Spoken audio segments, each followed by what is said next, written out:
We're talking NBA playoffs. We're in the finals. But before we get to that, let's talk. What's up with LeBron? What's up with LeBron James? What's the matter with that crazy kid? The whiner.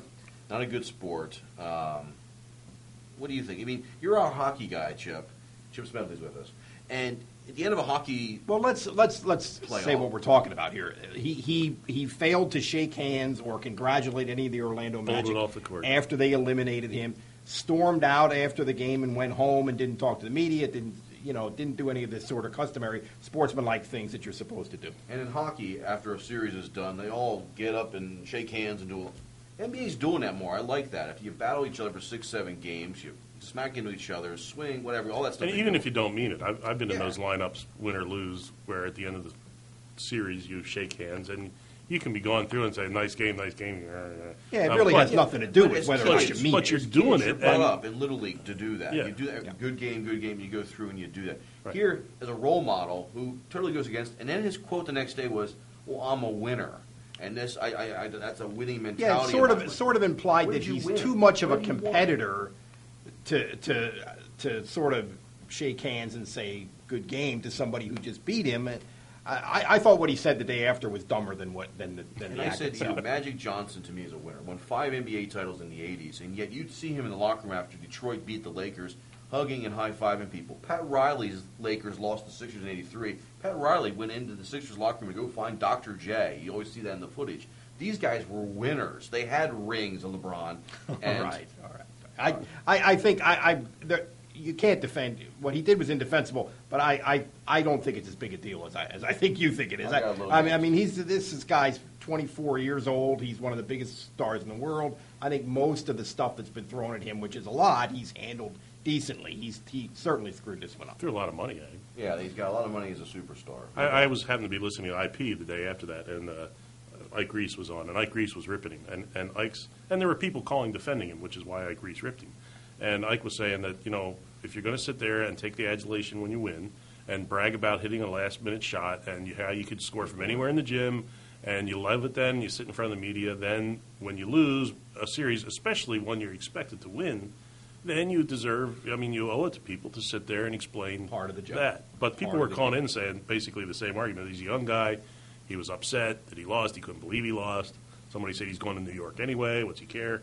And so the idea was there were people defending this. Well, there's no. It doesn't make sense to say what's he care. Look at how Cleveland played the last 2 games of the series. During the regular season, Cleveland played as a team, and a lot of guys mixed and matched. That's one of the reasons why Mike liked them, and we liked them even early in the early rounds of the playoffs. And they went first 2 rounds and lost a game.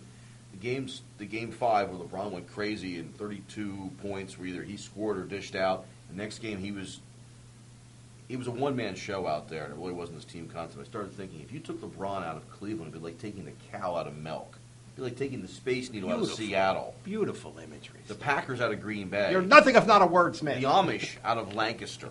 That's what the last 2 games were. And as a basketball fan, it actually wasn't fun. Yeah, we're sort of doing that one. It wasn't fun to watch it when it was this one-man show out there. It's like, go ahead, LeBron, go score again. I sort of like this finals, Orlando and the Lakers, because there's a lot of good, talented players there. Nice segue. See, I'm trying to get us back.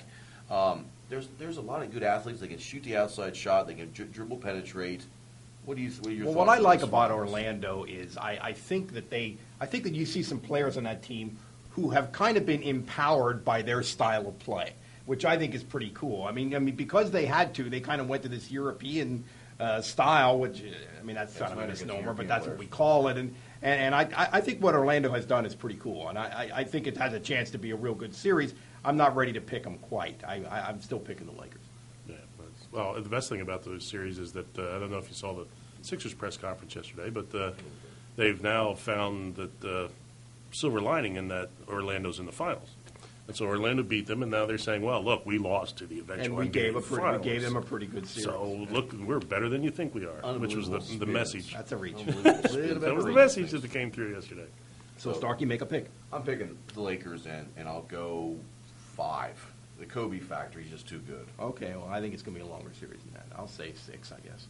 The Lakers? Lakers in 6. Mr. Smedley? Well, I'm going to go with Orlando just because I don't want to have 3 people contrarian agreeing here. Yes, I'll be the contrarian. So I'll say in 6, I think Howard's a beast. So I think he can do some amazing things. And who knows? I think it's going to be fun to see he and Kobe on the floor at the same time. I think it's also going to be fun. One more fact: Stan Van Gundy versus Phil Jackson. I love Van Gundy. Who figured a good coaching matchup in the NBA? But I think it is. You're right.